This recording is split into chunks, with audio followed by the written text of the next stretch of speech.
se não coaduna com a palavra do Senhor, não devemos acreditar.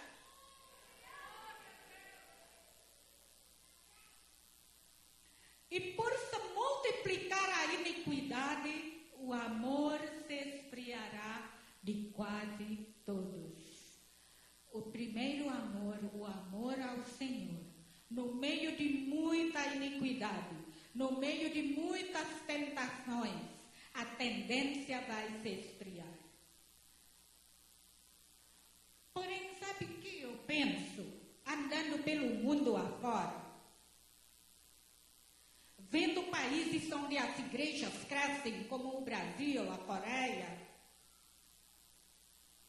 e vendo países onde tem perseguição, como a Indonésia, Timor-Leste, e agora eu acabei de voltar de Myanmar no mês de março,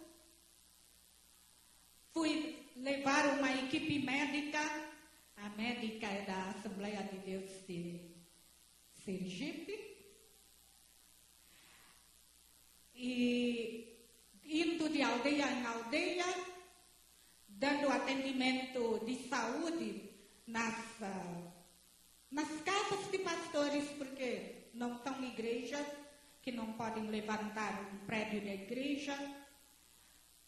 Nós fomos perseguidos 2 vezes, nós fomos fichados pelo serviço de inteligência.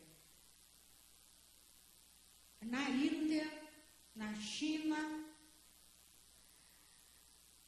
No entanto, sabe o quê? Por que aumenta a perseguição nesses países? Porque o cristianismo está crescendo. Os pastores de Myanmar me contaram, porque quase dobrou, praticamente dobrou o número de cristianismo, de conversões. Por isso eu fui em novembro, no ano passado, estava tudo bem, podia ir nas aldeias e tudo mais, e agora em março fomos perseguidos, porque aumentou o número de cristãos. E quando então o amor se esfria? Se na perseguição aumenta até a fé, porque na perseguição ou você crê ou você não crê. Não tem zona do meio. O amor esfria quando a gente está no bem bom.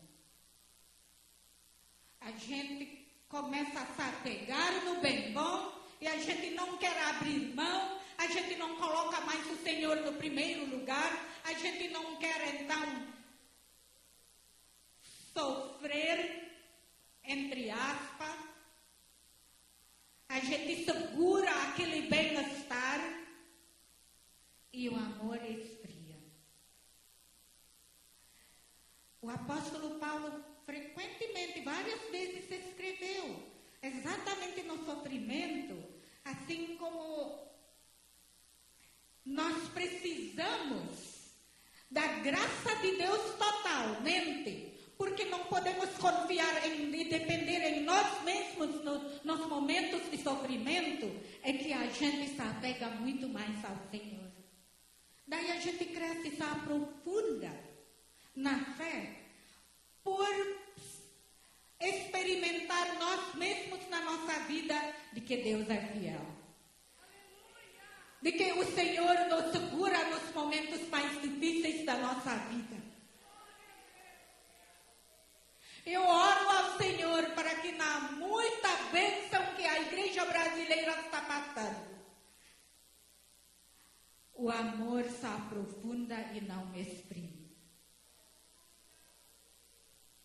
Que a gente fique mais de joelho ainda falando, Senhor, obrigada pela tua grande graça. E o que o Senhor quer que eu faça, então, para compartilhar esse grande amor que o Senhor tem derramado à igreja brasileira. Que eu possa ter mais compaixão e vontade de compartilhar o Evangelho com quem está sofrendo lá fora, tantas nações, tantos povos na guerra, no tsunami, em terremoto, na fome. que o Senhor use para a glória dele.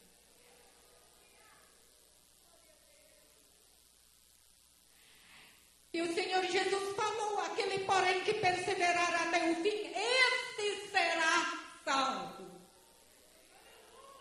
No sofrimento que a gente persevere, porque o Senhor nos dá graça. A minha graça te basta. No bem bom, a gente fica mais de joelho ainda e fala, obrigado, Senhor. Que eu não caia agora então na tentação de segurar essas bênçãos como se eu fosse merecedor. Como se eu fosse... eu sou o melhor, por isso o Senhor me abençoou muito. Pelo contrário, que a gente fale, eu não mereço, é apenas tua graça. O que o Senhor quer então agora de mim?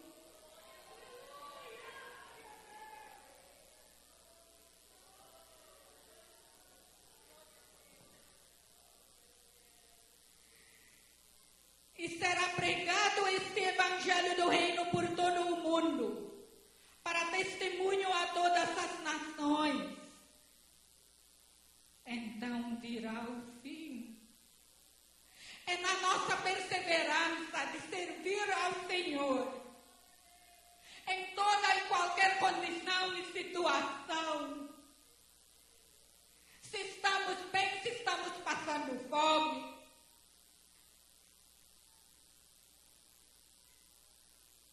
que a gente se dispõe para pregar o evangelho do reino. Não só aqui no Brasil, mas a palavra do Senhor diz por todo o mundo, até os confins da terra, até os lugares mais longe do Brasil. Para testemunho. Nós somos testemunhas da graça do nosso Senhor Jesus Cristo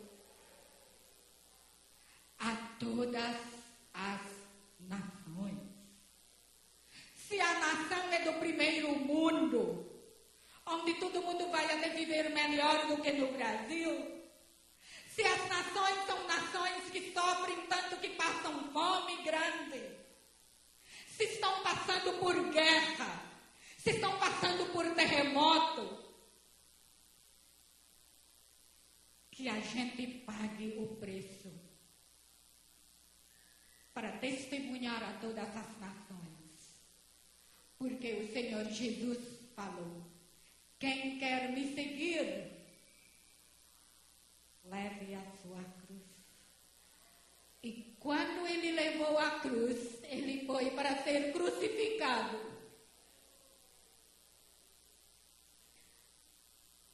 O discípulo tem que negar a si mesmo. O resto cuida o Senhor de nós. A nós importa somente seguir a Ele. De nós cuida Ele.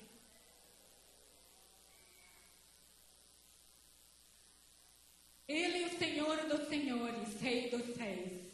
Se Ele cuida de nós, que mais que nós queremos?